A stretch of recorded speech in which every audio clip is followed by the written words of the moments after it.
સુરતમાં આપણા ગુજરાત રાજ્યના મુખ્યમંત્રી આવ્યા છે, કેન્દ્રના મંત્રી આવ્યા છે, ભૂતપૂર્વ ગૃહમંત્રી આવ્યા છે, આટલા મોટા મોટા મોંઘા મોંઘા મહેમાનો આવ્યા છે અને એની સભામાં હાવ ખુરશી ખાલી રહે તો આપણા મહેમાનનું ખરાબ લાગે. અને એટલે મારી એટલી વિનંતી છે કે ભલે મત દો ન દો પણ થોડાક જણા ન્યા જઈને બેહો, થોડાક અહીં ઉભા થોડાક ન્યા જઈને બેહો. આમાં શું છે, ખરાબ દેખાય. થોડાક મિત્રોને વિનંતી છે કે ન્યા જઈને મત ભલે ન દો વાંધો પણ ન્યા બેહો. થોડાક પૂરી થઈ ગઈ કેમ એટલી જલ્દી? સરકાર 30 વર્ષથી છે, સભા 30 મિનિટ નો આલી. મારા બેટા હાવણો ફરી જવાનો છે આ વખતે. 30 વર્ષની સરકારની 30 મિનિટ સભાનો આલી લે. બોલો તે હું આવ્યા છે અહીં? મેં તમને કીધું, રિક્વેસ્ટ કરી થોડાક ત્યાં બેહો પણ તમે માન્યા નહીં કઈ. નકર હાલે તમને જોયો મુખ્યમંત્રી સાહેબનો રોડ શો? વિડીયો જોયો? રોડ શો નહોતો, પોલીસ શો હતો. ચારે બાજુ પોલીસની ગાડીઓ, પબ્લિક હતી ને કે પોલીસ શો. જે લોકોએ 30 વર્ષ સુધી આ સુરતની વેદના નહોતી સાંભળવાની તૈયારી બતાવી, જે લોકો પાસે સમય નહોતો, આખું મંત્રીમંડળ અહીંયા ઉતરી ગયું છે વરાછાની અંદર. શું કામ? કેમ કે જનતા એટલી જાગૃત થઈ ગઈ છે કે હવે કોઈ રીતે માને એમ નથી. આ વિસાવદર વાળી કરીને જ ઉભા રહે. વિસાવદરની ચૂંટણીમાં આવું જ થયું. મુખ્યમંત્રી ન્યા, સંઘવી ન્યા, પાટીલ ન્યા, આખું ટોળું ન્યા આવ્યું અને છેલ્લે કાણ લઈને ગયું ભાજપની. અહીંયા મને એવું લાગે છે કે હવે એ વારો પડવાનો છે. બધા આવ્યા છે એટલે બીજી વખત કાણ લઈને જવાના છે ભાજપની પાછી.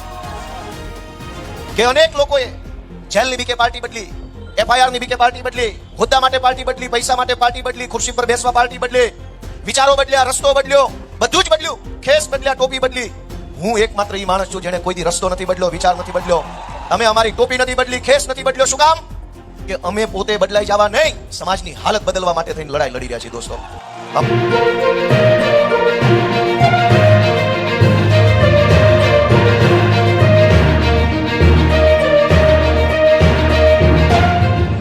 ખૂબ ખૂબ ધન્યવાદ મનોજભાઈ સોરઠિયા. ભાજપ વાળાને મારે કહેવું છે કે તમે અમારી સભાનું સ્થળ જૂટવી લેશો પણ લોકોના દિલમાંથી અમારું સ્થાન થોડા જૂટવી શકવાના છો. જામી ગઈ ને? સાચી જમાવટ હવે કરવાની છે. હવે હું વિનંતી કરું છું આપણા સૌના લોકપ્રિય વિસાવદરના લોક લાડીલા ધારાસભ્ય શ્રી ગોપાલભાઈ ઇટાલિયા.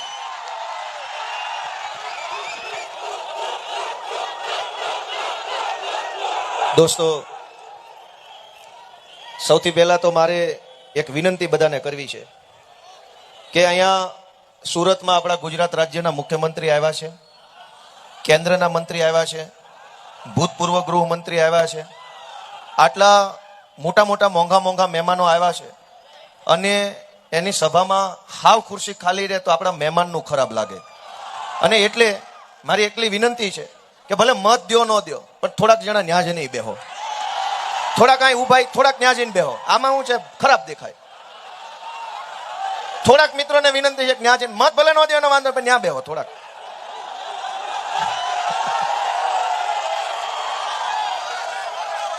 દોસ્તો, આજથી ઘણા વર્ષ પહેલા પાટીદાર અનામત આંદોલનની સભા કિરણ ચોક ઉપર થઈ હતી અને એ વખતના બધા કદાવર નેતાઓની સાથે હું એક નાના સૈનિક તરીકે સભામાં હતો ને મારું વક્તવ્ય હતું. અને મને એ માહોલ યાદ આવે છે કે એ વખતે પીળી ટોપી હતી, મેં પીળી ટોપી પહેરી હતી. મારો જૂનો વિડીયો જો કોઈ જોયો હોય તો, ત્યારે પીળી ટોપી હતી આંદોલનની અને ખૂબ જોશીલા દમદાર ભાષણો અમે બધાએ કર્યા હતા. મને મારું ભાષણ યાદ છે. આજે પીળી ટોપી દેખાય છે, એવડા માણસો દેખાય છે અને એના કરતા 1000 ગણો વધુ જુસ્સો પણ તમારી અંદર દેખાય છે. એટલે મને એ સમય યાદ આવે છે. સુખ અને દુઃખ બે થાય છે. કેટલો બધો સંઘર્ષ વેઠી લીધો, કેટલા વર્ષોની પીડા ભોગવી લીધી.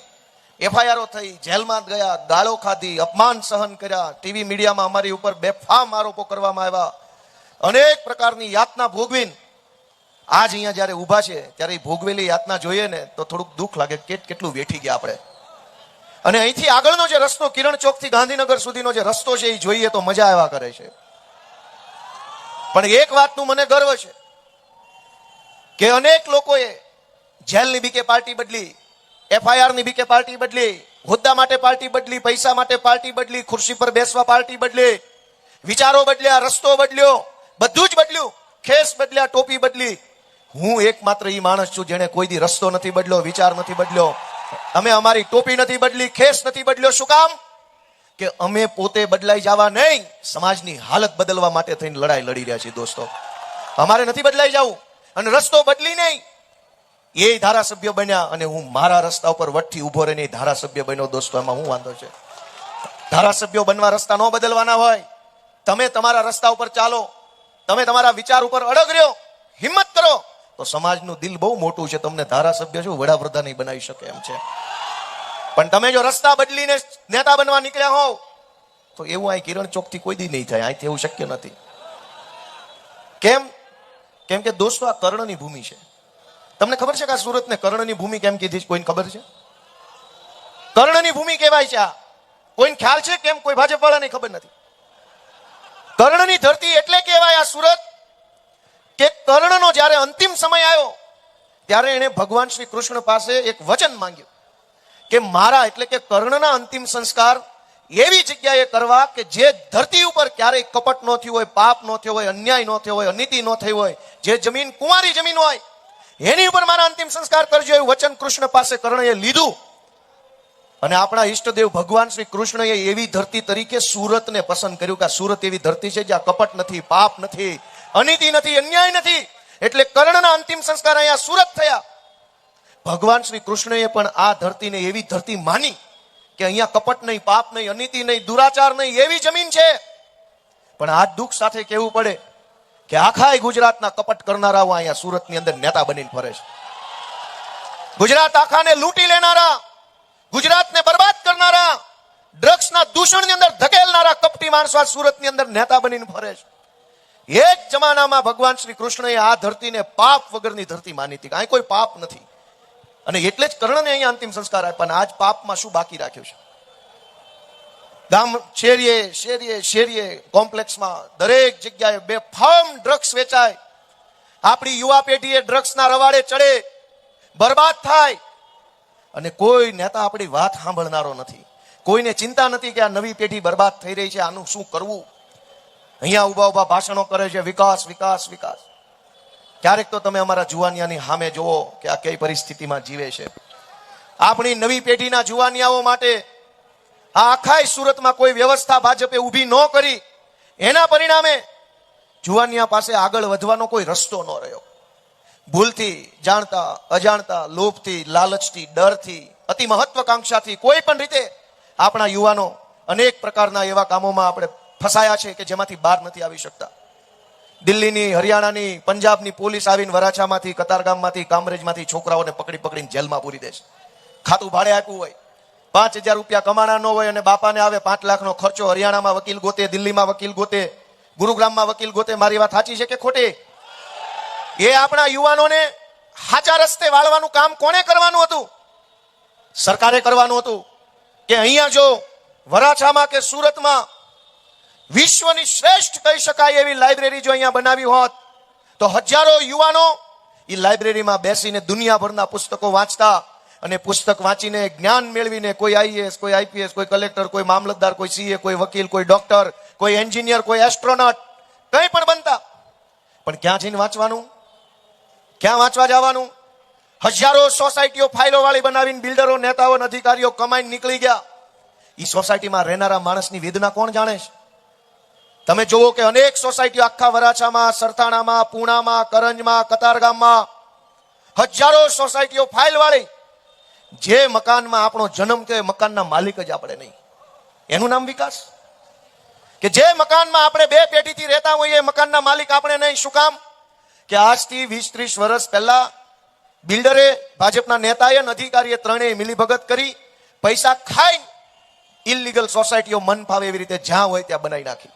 કોઈ રસ્તાના ઠેકાણા નહીં, રસ્તાની પહોળાઈના ઠેકાણા નહીં, કાટખૂણે રસ્તા પડે નહીં, એક રસ્તો સીધો ક્યાંય જાય નહીં. આમ સાપસીડીની જેમ રસ્તાઓ, સાંકડી સાંકડી બજારો, સાંકડા સાંકડા મકાનો, ગાળા ટાઈપના મકાનો, આ બધું જ બનાવી બિલ્ડર, નેતા અને ભાજપના નેતા, બિલ્ડર ને અધિકારી ત્રણેય પૈસા કમાઈ ગયા.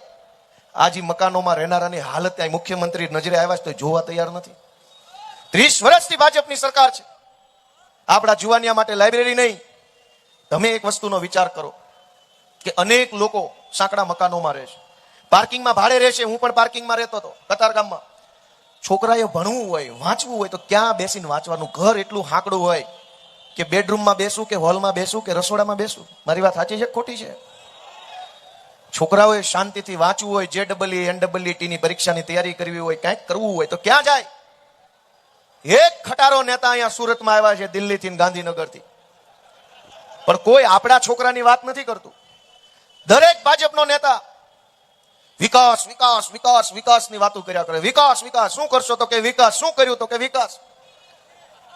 પણ તમે વિચારો એક વખત દોસ્તો બધાય કે ગામડે રહેતા હતા સૌરાષ્ટ્રમાં આપણા બાપ દાદાઓ, આપણામાંથી ઘણા લોકો જે હમણાં છેલ્લા 5, 7, 10 વર્ષમાં સુરત આવ્યા છે, કોઈ 20 વર્ષમાં આવ્યું. સરકાર 30 વર્ષથી ભાજપની. ગામડે શાળા નહોતી, ગામડે દવાખાના નહોતા, હારા રોડ નહોતા, પીવાનું અને ખેતીનું પાણી નહોતું, એટલે અહીંયા આવ્યા. ગામડેથી અહીંયા આવ્યા એને ભાજપ વાળા વિકાસ કહે છે, ને અહીંયા આવીને સિબિલ સ્કોર ખરાબ થઈ ગયા એને વિકાસ કહે છે. તો વિકાસ ગામડે નહોતો, વિકાસ અહીંયા નહોતો તો ગયો ક્યાં? અનેક લોકોના સિબિલ ખરાબ થઈ ગયા, અનેક લોકોના મકાનો ગીરવે મુકાઈ ગયા, અનેક લોકોને હાથબારો જે વધી ઘટી, જેમાં લોનોની એન્ટ્રી પડી ગઈ, છોકરા ભણાવવાની લોન, આની લોન, તેની લોન. નો ગામડે વિકાસ ભાળ્યો, નો સુરતમાં વિકાસ ભાળ્યો. તો વિકાસ છે કે હાલો ત્યાં જઈને પૂછે, બતાવો અમને વિકાસ. દરેક ચૂંટણીમાં વિકાસની વાતો કરે, પણ કોનો?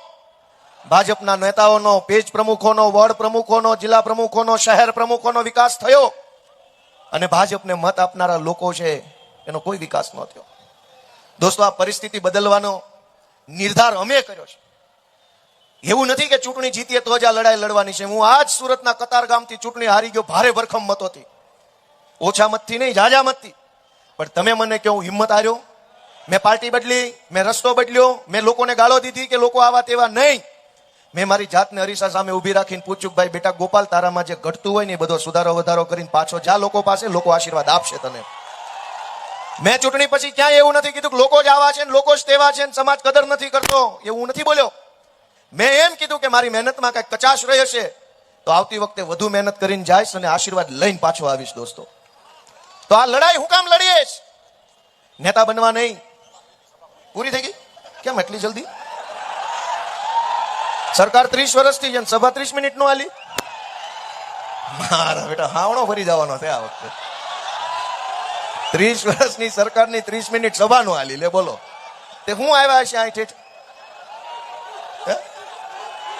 મેં તમને કીધું, રિક્વેસ્ટ કરી થોડાક ન્યાય બેહો, પણ તમે માન્યા નહીં કઈ, નકર હાલે તમણા. દોસ્તો, તમે આટલા ન્યા ગયા હોત તો સભા હાલે. તમે ન્યા ઠેઠ ચડ્યા છો, હેઠે ખુરશીએ બેઠા નહીં, ઓહો પાથરેલી. સાંભળીએ આપણે વાતને આગળ કે મિત્રો, આ લડાઈ છે કોના માટે? અમે બધા રાજનીતિમાં આવ્યા, આમ આદમી પાર્ટીમાં આવ્યા. આ ભાજપ, આ કોંગ્રેસે મેણા માર્યા કે ત્રીજી પાર્ટી નહીં હાલે. બહુ મેણા માર્યા. જે સભામાં, જે સ્ટુડિયોમાં, જે મીડિયામાં જઈએ એક જ વાત કે નહીં હાલે. શું કામ? કેમ કે ભાજપને કોંગ્રેસને બેયને ખબર હતી કે જો આમ આદમી પાર્ટી હાલશે ને તો પછી બેય નહીં હાલે. અને આજ નજર સામે છે, નો હાલ્યું. દોસ્તો, લોકો જાગૃત થઈ જાય તો કેવા કેવા પરિણામ આવે તમે જુઓ. કે 30 વર્ષથી ભાજપની સરકાર છે. વરાછા વિસ્તારમાં કોઈ સરકારી કોલેજ આ લોકોએ બનાવી નથી. કતારગામ અમરોલી વચ્ચે એક કોલેજ હોવી જોઈએ, મોટા વરાછા અને વેલંજા વચ્ચે એક કોલેજ હોવી જોઈએ, આ વરાછા અને પૂણા કરંજ વચ્ચે એક કોલેજ હોવી જોઈએ, એક કામરેજ સાઈડ એક કોલેજ હોવી જોઈએ. કેમ? કેમ કે હમણાં લોકસભાની અંદર ડિલિમિટેશન બિલ આવ્યું, પરિસીમન વિધેયક. સરકાર એવું નક્કી કરે છે, ભારતની ભાજપની સરકાર, ધ્યાનથી સાંભળજો, કે 542 લોકસભાની સીટો જે આખા દેશમાં છે એને વધારીને 850 કરવી છે. આ સમાચાર તમારી પાસે પહોંચ્યા? બધા પાસે પહોંચ્યા? સરકાર 542 સાંસદોમાંથી વધારીને 850 સાંસદો બનાવવા માંગે છે. અને એનું કારણ અમિત શાહે આપ્યું કે દેશમાં જનસંખ્યા બહુ વધી ગઈ છે, એટલે હવે નેતા વધારવા પડે એમ છે. તો દેશમાં જનસંખ્યા વધી તો કોલેજ કેમ ન વધારી અમિત શાહની પાર્ટીએ? દેશમાં જનસંખ્યા વધી તો દવાખાના કેમ ન વધારે અમિત શાહની પાર્ટીએ? દેશમાં જનસંખ્યા વધી તો દેશની અંદર બસોની, રેલવેની, ભણવાની, વાંચવાની વ્યવસ્થા કેમ ન વધી? દેશમાં સંખ્યા વધી તો નેતા વધારવા છે, પણ સુવિધા વધારવા નથી માંગતા ભાજપ વાળા. દોસ્તો, અમે તમારી પાસે આશીર્વાદ માંગવા આવ્યા છીએ કે જેટલી સંખ્યા વધે એટલી સુવિધા વધારવી હોય તો હાવણાનું બટન દબાવો, અમને તમે સત્તામાં લઈ આવો. દોસ્તો, જનતા વધે તો નેતા નહીં, સુવિધા વધવી જોઈએ. ગાંધીનગરની અંદર MLA ક્વાર્ટર્સ મળ્યા છે અમને બધાને. મેં વિડીયોના માધ્યમથી આખા ગુજરાતને બતાવ્યું કે કેવા આલિશાન બંગલા મળ્યા છે. દોસ્તો, અત્યારે ગુજરાતની સરકારે 252 MLA ક્વાર્ટરનું બનાવી રાખ્યા, નિર્માણ કરી દીધું છે, કન્સ્ટ્રક્શન થઈ ગયું. આલિશાન 4-4, 5-5 કરોડના 5 BHK ના આલિશાન ફ્લેટ આપ્યા છે. 5 BHK ના આલિશાન ફ્લેટ, દરેક રૂમમાં એસી, દરેક રૂમમાં ટીવી, દરેક રૂમમાં ગીઝર, ફ્રીઝર, ફ્રીજ, ટીવી, એસી, આલિશાન 252 મકાનો બનાવ્યા. ધારાસભ્ય તો 182 જ છે. ઉપલા મકાન કેમ બનાવ્યા? એડવાન્સમાં તૈયારી કરી કે ભવિષ્યમાં ધારાસભ્યોની સંખ્યા વધે તો આવતા વેત એને ચાવી સોંપી શકાય. અને અહીંયા આપણે ગમે એટલા છોકરા વધે, છેલ્લે લેણા સિવાય કઈ વધતું નથી. ધારાસભ્યો ભવિષ્યમાં વધે એના બંગલા તૈયાર છે. તમારા ઘરે જે છોકરું જન્મ્યું ને એની માટેની શાળા હજુ તૈયાર નથી થઈ. તમારે જોવાનું ક્યાં ભણાવશો એને? દરેક બાળક જે જન્મે એની નોંધણી સુરત મ્યુનિસિપલ કોર્પોરેશનમાં થઈ જાય છે. 2026માં આખા વર્ષમાં સુરતમાં કેટલા છોકરા જન્મ્યા સરકારને ખબર છે. આ છોકરા 5 વર્ષના ક્યારે થશે એ સરકારને ખબર છે. ઈ છોકરા 5 વર્ષના થાય ત્યારે કેટલી શાળા, કેટલા વર્ગખંડ, કેટલા શિક્ષકોની જરૂર પડે એ ખબર છે. પણ કોઈ દિવસ શાળા એડવાન્સમાં બનાવવામાં નથી આવતી. શું કામ? કે તમારા છોકરાની શાળા બને કે ન બને, ભાજપ મોદી મોદી કરીને બટન દબાઈ આવે છે. કોઈએ પૂછ્યું કે સંખ્યા વધે તો સાંસદ વધે, સંખ્યા વધે તો MLA ના મકાન વધે, સંખ્યા વધે તો અમારા છોકરાની શાળાના રૂમ નો વધે? કોઈએ નથી પૂછ્યું 30 વર્ષમાં. તમારા આશીર્વાદથી અમે આ પ્રશ્ન કોર્પોરેશનની અંદર છેલ્લા 5 વર્ષ સુધી પૂછો કે સંખ્યા વધી તો શાળા પણ વધવી જોઈએ, શિક્ષક પણ વધવા જોઈએ, વર્ગખંડ પણ વધવા જોઈએ. અને હું તમને આ કિરણ ચોકના 4 રસ્તેથી વટથી ગર્વથી કહી શકું કે 2021માં તમે અમને આશીર્વાદ આપ્યા, ઝાડુ દબાવ્યું, ત્યારે આ વોર્ડ નંબર 17 ની અંદર તમામ સરકારી શાળાઓ જે કહી શકાય માત્ર એક શાળા હતી. આખા વોર્ડ નંબર 17માં એક સરકારી શાળા હતી. એમાં માત્ર 600 છોકરાઓ અભ્યાસ કરતા હતા. 2021માં તમે સાવણો દબાવ્યો. ધર્મેશ ભંડેરી, પાયલબેન, રચનાબેન, મહેશભાઈ, વિપુલભાઈ, અમારી આખી ટીમ લડાઈ લડી. અત્યારે વોર્ડ નંબર 17માં કુલ 3 સરકારી શાળાઓ છે અને જૂન 2027માં 10,000 છોકરાઓ સરકારી શાળામાં ભણતા હશે આ વરાછા વિસ્તારની અંદર. ડબલ પાળીની 3 શાળાઓ થઈ ગઈ એટલે 6 શાળાઓ થઈ. પહેલા માત્ર 600 છોકરા ભણતા હતા. આવનારા વર્ષમાં, આવતા નવા વર્ષથી ડબલ પાળીમાં 10,000 છોકરાઓ આ વરાછા વોર્ડ નંબર 17ના બાળકો ભણશે. કોના આશીર્વાદથી આ કામ થયું? તમારા બધાના આશીર્વાદથી. તમે હાવણો ન દબાવ્યો હોત તો અમારાથી કાંઈ કામ થાય એમ નથી. દોસ્તો, તમે કયો તો જ થાય કામ. આ ધર્મેશ ભંડેરી લડાયક માણસ તો છે જ, ગોપાલ ઇટાલિયા લડાયક માણસ છે, પણ તમે અમને મત ન દો તો અમારી ગમે એવડી શક્તિનું આવે હું? ધર્મેશ ભંડેરીને તમે કોર્પોરેટર બનાવ્યા તો એક લેટર પેડ ઉપર 4 લાઈન લખે ને તો આખી કોર્પોરેશન ધ્રુજી ઉઠે એવી શક્તિ એની અંદર આવી. પણ તમે ધર્મેશ ભંડેરીને કોર્પોરેટર ન બનાવો તો આખી જિંદગી કાગળિયા લખે ને તો એ કાગળિયાનો પસ્તીમાં દેવો ને તો પૈસા ન આવે.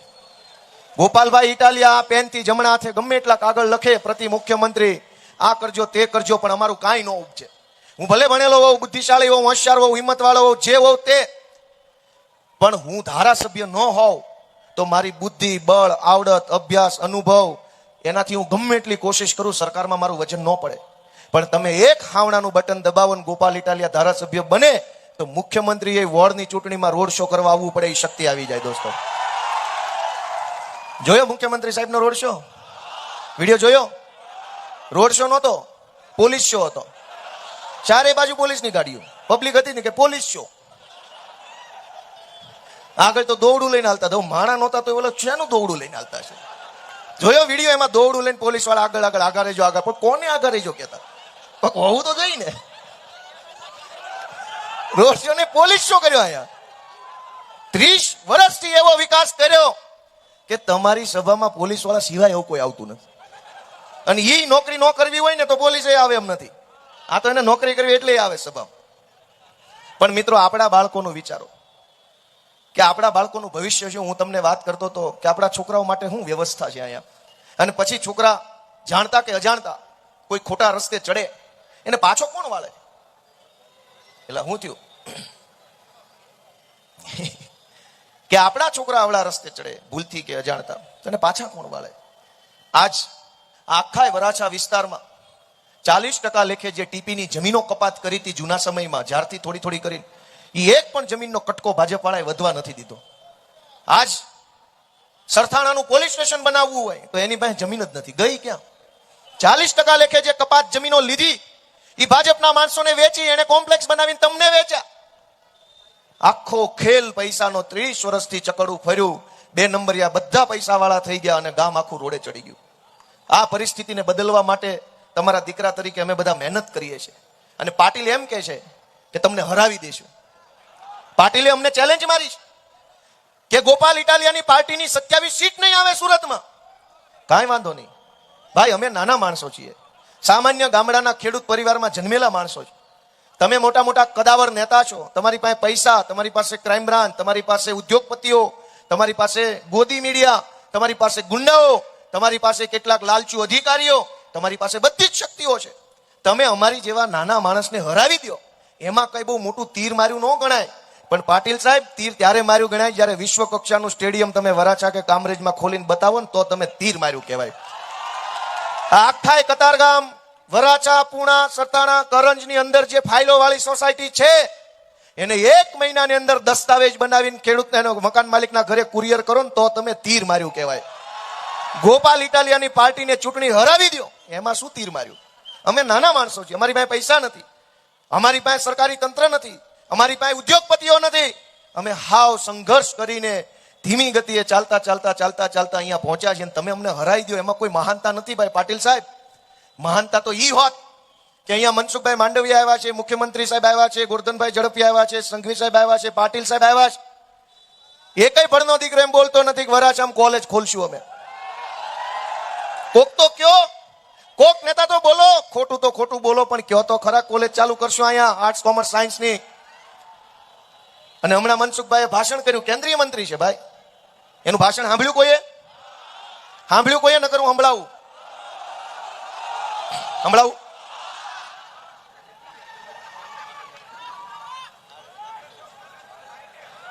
એણે એક ભાષણ એવું કર્યું, જોજો હું તમને જવાબ આપું. 2 જ મિનિટ ખાલી રાહ જોવી પડશે, થોડી વાર.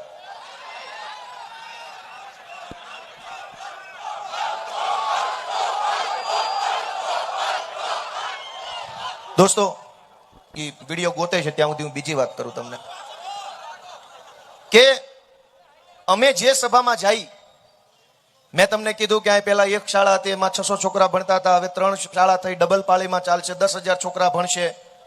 અમે તમને નહીં આમાં એવો કલંક ન લાગવો જોઈએ કે વરાછા ભાજપ સાથે નથી. પાટીદાર સમાજ અને ભાજપ વચ્ચે નાડી નાભી જેવો સંબંધ છે. ભાજપનું બીજ સુરતના વરાછામાં. કેવો સંબંધ છે એ શબ્દ સાંભળજો. એવો કલંક ન લાગવો જોઈએ કે વરાછા ભાજપ સાથે નથી. પાટીદાર સમાજ અને ભાજપ વચ્ચે નાડી નાભી જેવો સંબંધ છે. નાડી અને નાભી જેવો સંબંધ છે એટલે નાભી અને નાળ, એક છોકરો જન્મે ત્યારે જે નાળ ભેગી આવે ને, એવો ભાજપનો અને પટેલોનો સંબંધ છે, એવું મનસુખભાઈએ કીધું. હવે કોઈ પણ સંબંધ હોય તો એ 2 બાજુ હોય કે 1 બાજુ હોય? 2 બાજુ હોય કે 1 બાજુ?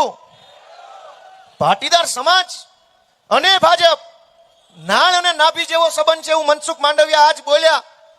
ભાઈ, અમે તો સંબંધ તમારી હારે રાખ્યો.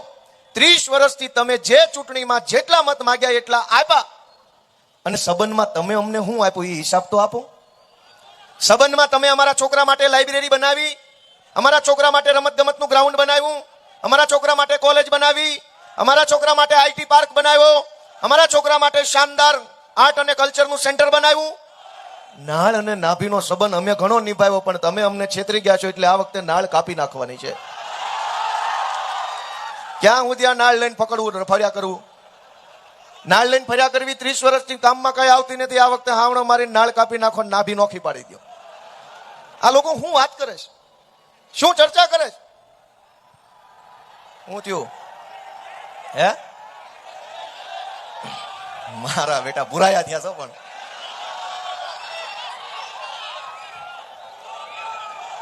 એટલે આજે બેહો ભાઈ, એમાં કઈ જોવાનું છે નહીં કે આજે બધા જ અહીંયા આવે છે જે લોકોએ 30 વર્ષ સુધી આ સુરતની વેદના નહોતી સાંભળવાની તૈયારી બતાવી, જે લોકો પાસે સમય નહોતો. આખું મંત્રીમંડળ અહીંયા ઉતરી ગયું છે વરાછાની અંદર. શું કામ? કેમ કે જનતા એટલી જાગૃત થઈ ગઈ છે કે હવે આ કોઈ રીતે માને એમ નથી. આ વિસાવદર વાળી કરીને જ ઉભા રહે. વિસાવદરની ચૂંટણીમાં આવું જ થયું હતું. મુખ્યમંત્રી ત્યાં સંઘવી ન્યા, પાટીલ ન્યા, આખું ટોળું ન્યા આવ્યું અને છેલ્લે કાણ લઈને ગયું ભાજપની. અહીંયા મને એવું લાગે છે કે હવે ઈ વારો પડવાનો થયો છે. આ બધા આવ્યા છે એટલે બીજી વખત કાણ લઈને જવાના છે ભાજપની પાછી. દર ચૂંટણી આવે. અમે 5 વર્ષ સુધી માર ખાધો છે. તમારી નજર સામે કેટલી એફઆઈઆરો થઈ. કોર્પોરેટરોના ગળા દબાવ્યા પોલીસે, એફઆઈઆરો કરી, જેલમાં પૂર્યા, રાત રહ્યા.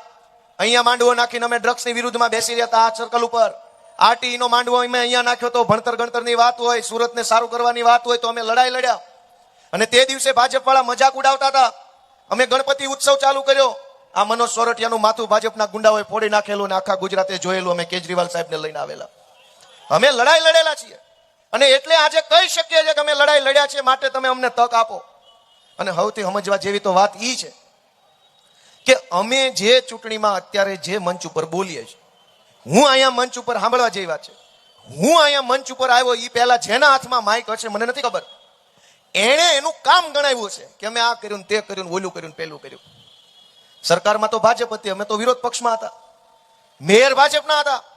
સુરતની તમામ સભાઓમાં પહેલા અમે અમારા કામનો હિસાબ આપીએ છીએ, પછી અમે બીજી વખત મત માંગીએ છીએ. ભાજપની એક પણ સભામાં એક પણ નેતા કહેતો નથી કે હું કીધું 5 વર્ષ. એક કામ તો બોલો કે તમે આ 5 વર્ષમાં શું એવું કરીને આવ્યા છો, મત માંગવા આવ્યા છો.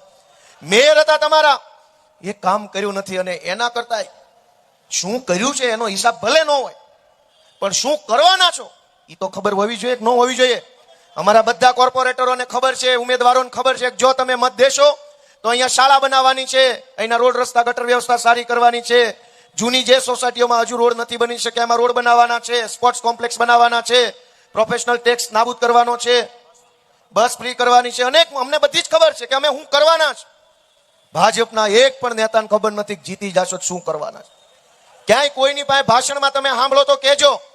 અને હું તો એવી વિનંતી કરું છું કે અમથા ભાજપ કાર્યાલયે બેસવા જાજો, ખરેખર અખતરો કરજો કે ખરેખર તમે ભાજપની ઓફિસે બેસવા જાજો. હળુક રહીને જે મેન નેતા બેઠો એને પૂછવાનું કે અમારી સોસાયટીની પબ્લિક છે ને એમ કે છે તમારા ભાજપ વાળા શું કરવાના છે, શું કરવાના, પૂછપૂછ કરે છે, તો તમે અમને કયો શું કરવાના. તું મારી સોસાયટીમાં કહું, નકર સોસાયટી મત આપવા ના પાડે તો ઓલો કહે મને કાંઈ ખબર નથી. જાજો અખતરો કરવા જાઓ, હું ખોટો નહીં પડું, મને ખબર છે. આખી પાર્ટીમાં કોઈને કાંઈ ખબર નથી કરવાના છું. અને એના કરતા આગળની વાત કે આજે થઈ ગયું ગેરકાયદેસર બાંધકામો, હાકડા મકાનો, હાકડા રોડ, મન ફાવે એવું બાંધકામ, મન ફાવે એવી જગ્યાએ દુકાનો પાડી દીધી, મન ફાવેના શટરો, મન ફાવે એવું હાલી ગયું. અહીંથી આગળ જવું છે. હવે જે થઈ ગયું. અહીંથી આગળ જવાનો રસ્તો શું? કે કોઈ એવો નેતા હોય કે જેની પાસે આગલી ચૂંટણીનું નહીં આવતી પેઢી સુધીનું વિઝન હોય ને, પેલા તો એવો નેતા જોશે આપણને. અને નેતા કોણ? અમને ખબર છે કે તમે અમારા કોઈ પણ માણસને મત આપશો ઝાડુના નિશાન ઉપર તો સુરતમાં જે જીતવાના છે એનો નેતા ગોપાલ ઇટાલિયા એડવોકેટ અહીંયા ઉભો છે. અહીંયા જે કોઈ જીતવાના છે એનો સેનાપતિ અહીંયા ઉભો છે. ભાજપ વાળાને પૂછો કે તમે જીતો તો તમારો નેતા કોણ? પાટીલ? કોણ? સંઘવી? તમે જીતશો તો તમારો નેતા કોણ? અને આ જીતે તો એનો નેતા કોણ? કોના માર્ગદર્શનમાં કામ કરશે? આ લોકો જીતશે તો મારા અને મનોજ સોરઠિયાના માર્ગદર્શનમાં કામ કરવાના છે. અને એ જીતશે પાટીલના નેતૃત્વમાં કામ કરવાના છે. તમે નક્કી કરો કે સેનાપતિ કયો તમને પસંદ છે, પાટીલ પસંદ છે કે પટેલનો દીકરો ગોપાલ ઇટાલિયા પસંદ છે. દોસ્તો એ તમે નક્કી કરો કે કોના નેતૃત્વમાં સુરત આગળ વધવું જોઈએ. તમારું મન એમ કે છોકરો તો આપણો પોતાનો હોય તો જ તે મત દેવાનો થાય, બાકી નહીં તો અમે અમારા ઉમેદવારો ઉભા કર્યા છે, હાવણાનું બટન દબાવજો. દોસ્તો ખૂબ અન્યાય અત્યાચાર સહન કર્યો. મારે તો ઘણું કહેવું છે પણ સમયની મર્યાદા છે. કહેવા જેવી ઘણી વાત છે, કેટલી બધી અંદર મને વેદના છે કે આ લોકો દર ચૂંટણી આવીને લોકોને ડરાવે છે. આજે મુખ્યમંત્રીનો કાર્યક્રમ હતો સુરતમાં, બધું જ ફ્લોપ ગયું. રોડ શોમાં કોઈ નહીં, સભામાં કોઈ નહીં, ક્યાંય કોઈ માણસ નથી. તો ભાજપના માણસોને હવે પ્રદેશમાંથી ફોન આવ્યા કે સોસાયટીના પ્રમુખોને દબાવવાનું ચાલુ કરો, કે ગમે એમ કરીને ધાક ધમકી કરો, પોલીસ સ્ટેશનમાંથી ફોન કરાવવા પડે તો કરાવો, પણ ગમે એમ કરીને મેન આગેવાનોને દબાવો અને ભાજપ તરફી મતદાન કરાવો. આજે જ મુખ્યમંત્રીનો કાર્યક્રમ ફ્લોપ ગયો. કોઈ માણસ નહોતું, એનાય નો ગયા. આપણે તો નો ગયા પણ એનાય નો ગયા. મુખ્યમંત્રીના કાર્યક્રમમાં 2000 માણસો નહોતા. આ લોકોએ પેજ પ્રમુખ બનાવ્યા છે, પન્ને માણસો છે, એ ગયા ક્યાં? વિશ્વની સૌથી મોટી પાર્ટી અને મુખ્યમંત્રીના પ્રોગ્રામમાં 35 માણસો નહીં તો ગયા ક્યાં બધા? દોસ્તો છેલ્લી એક જ વિનંતી છે કે આ મનોજભાઈ સોરઠિયાના નેતૃત્વમાં આમ આદમી પાર્ટી સુરતને વિશ્વ કક્ષાનું શહેર બનાવવાનું સપનું લઈને નીકળી છે. આવતી ચૂંટણીનું નહીં, આવતી પેઢીનું વિચારીને અમે આ ચૂંટણીમાં ઊભા છીએ. અમને તમારા આશીર્વાદ મળશે તો અમે સુરતમાં શું કરવા માંગીએ છીએ એનું હું તમને એક વિઝન આપું કે આજ આપણા અનેક છોકરાઓ સુરતના આઈટી ક્ષેત્રની અંદર આગળ વધી રહ્યા છે. એપ્લિકેશનો બનાવે છે, ગેમ બનાવે છે, વેબસાઇટો બનાવે છે, અલગ અલગ કોડિંગ લેંગ્વેજ શીખે છે. એને દુનિયાના દેશોની હારે એને આગળ વધવું છે, એવી ટેકનોલોજી સાથે જોડાવું છે. એ બધા છોકરાઓને આગળ વધવાની વ્યવસ્થા ક્યાં? એ પણ એક વ્યવસાય છે, એ પણ એક ધંધો છે. અમારું એવું સપનું છે કે અમે નવી પેઢીના જે યુવાનો છે, જેન જી, એના વિચારો સાથે, એના સપનાઓ સાથે, એના ભવિષ્યના ભારત ગુજરાત સાથે તાલમેલ મિલાવી શકીએ એવા યુવાન અમે પોતે છીએ. ભાજપનો કોઈ નેતા આપણી નવી પેઢીના યુવાનોના વિચારો સાથે મેળ ખાય એવો નથી. બધાય 70 ઉપરની ઉંમરના છે. આ તમારો દીકરો એક ગોપાલ ઇટાલિયા 36 વર્ષનો છે, જે નવી પેઢીના યુવાનોના વિચાર સાથે મેળ પાડી શકે એવો છે. અને એટલે નવી પેઢી હવે આગળ વધવા માંગે છે. એ આગળ વધતી નવી પેઢીનો નેતા કેવો હોવો જોઈએ? જે નવી પેઢીના વિચારને સમજે, એના ભવિષ્યના ભારતને સમજે, એ પોતે શું વિચારે છે, શું કરવા માંગે છે, કેવું જીવન જીવવા માંગે છે, કેવી રીતે રહેવા માંગે છે, એવું સમજી શકે એવો નેતા ભાજપમાં નહીં મળે. એ નેતા આમ આદમી પાર્ટીમાં મળશે. અમે આપણા બાળકો માટે આઈટી પાર્ક બનાવવા માંગીએ છીએ કે ભાઈ તમે અમને સરકારમાં લાવો તો અમે આપણા બાળકો શાનદાર વિશ્વ કક્ષાના કોમ્પ્લેક્સમાં બેસી અને આઈટીનું કામ કરે એવું બનાવવા માંગીએ છીએ. આજ આપણા અનેક છોકરાઓ રમત ગમતમાં હોશિયાર છે, પણ એની માટે રમત ગમતના સ્ટેડિયમ ક્યાં? 50-100 કરોડનું કૌભાંડ તો હાલતા ચાલતા ભાજપ વાળા કરી નાખે છે.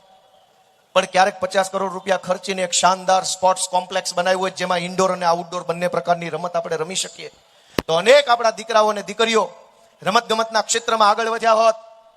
આજ તો રીલે સુરતમાં ઘણા છોકરા હારી બનાવે છે, છોકરા છોકરીઓ બંને. હું ઘણાની રીલો જોઉં છું અને 1-2 વાર જોવો ને પછી આવ્યા જ કરે છે. અનેક છોકરા છોકરીઓ સુરતના રીલ બનાવે છે, શાનદાર એક્ટિંગ કરે છે, લિપસિંગ કરે સારામાં સારું. પેલું ગીત જે ઓરિજિનલ વાગતો એની સાથે હોઠનો તાલમેલ એવો કરે, લિપસિંકિંગ કહેવાય.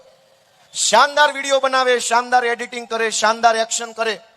એનો અર્થ એમ કે ઈ છોકરાઓની અંદર ભગવાને કોઈ કળા આપેલી છે, અભિનયની કળા આપેલી છે, કંઈક કળા આપી છે. ઈ છોકરાઓએ પોતાની કળાને મોટી કરવી હોય, વધુ મોટા પ્લેટફોર્મ પર જવું હોય, કોકને ગિટાર વગાડતા આવડે છે, કોકને ફ્લૂટ વગાડતા આવડે છે, કોકને તબલા વગાડતા આવડે છે, કોકને ક્લેપ બોક્સ, પેલો સફેદ ડબ્બો આવે સ્ટીરિયા ટાઈપનો ધબધબ વગાડ્યા કરે, ક્લેપ બોક્સ વગાડતા આવડે છે. એ બધાય છોકરાઓએ જીવનમાં પ્રગતિ કરવી હોય તો આર્ટ સેન્ટર ક્યાં? આર્ટ એન્ડ કલ્ચરનું સેન્ટર હોવું જોઈએ. બીજા બધા રાજ્યોની અંદર આર્ટ અને કલ્ચરના સેન્ટર છે જ્યાં જેની અંદર કળા હોય બધા છોકરાઓ ત્યાં બેસીને શીખે ને આગળ વધે. પણ આ ભાજપના નેતાઓ મરવા પડ્યા એવી ઉંમરે ચૂંટણીઓ લડવા નીકળ્યા છે. એ આપણા છોકરાનું કેદી વિચારી શકશે? એના છોકરાનું વિચારે છે કે અમારા છોકરાને ટિકિટ દો. એ એના છોકરાઓને ટિકિટ અપાવવા, એના છોકરાને આગળ વધારવા મથે છે. તમારા છોકરાને આગળ લઈ જવા વાળી કોઈ પાર્ટી હોય તો માત્ર ને માત્ર આમ આદમી પાર્ટી છે દોસ્તો, બીજી કોઈ પાર્ટી ગુજરાતમાં નથી. તમે વિચારો કે આ કેજરીવાલ સાહેબ ન હોત તો આ ગોપાલ ઇટાલિયા ક્યાં હોત? જમાદાર હતો હું તો, સિસોટીઓ મારતો જાત, ધોકા પછાડતો જાત, જે દે લેતો જાત ને આગળ વધતો જાત. ક્યાં હોત? બુદ્ધિ ત્યારે આટલી હોત, હિંમત હોત, હોશિયારી હોત, પણ વિસલું મારતો હોત. હાલે લાય 200 લાય 500. પણ અરવિંદ કેજરીવાલ છે તો મારી જેવા નાના માણસને ધારાસભ્ય સુધી પહોંચાડવાની એને મહેનત કરી, સપોર્ટ આપ્યો, મદદ કરી, માર્ગદર્શન આપ્યું, નેતા બનાવીને ગુજરાતને આપ્યો કે લ્યો આ ગોપાલ ઇટાલિયો આપ્યો ગુજરાતને. એમ મનોજ સોરઠિયા આપ્યા, એમ પાયલબેન આપ્યા, એમ ધર્મેશ ભંડેરિયા, બધા નેતાઓ કોણ લઈ આવ્યું? આમ આદમી પાર્ટી લઈ આવી. દોસ્તો તમારા આશીર્વાદ હશે તો ગુજરાતને અનેક સારા સારા નેતાઓ મળતા રહેશે. અને એટલા માટે હું વિનંતી કરું છું કે બધાએ જવાબદારી મોટી ઉઠાવવાની છે. હું મારો એકનો મત આપી દઉં એમ નહીં. મતદાનના દિવસે તમે બધા પોતે ઉમેદવાર હોવ એવી મહેનત અમારા વતી તમારે કરવાની છે. હું બધાને 2 હાથ જોડીને વિનંતી કરું છું.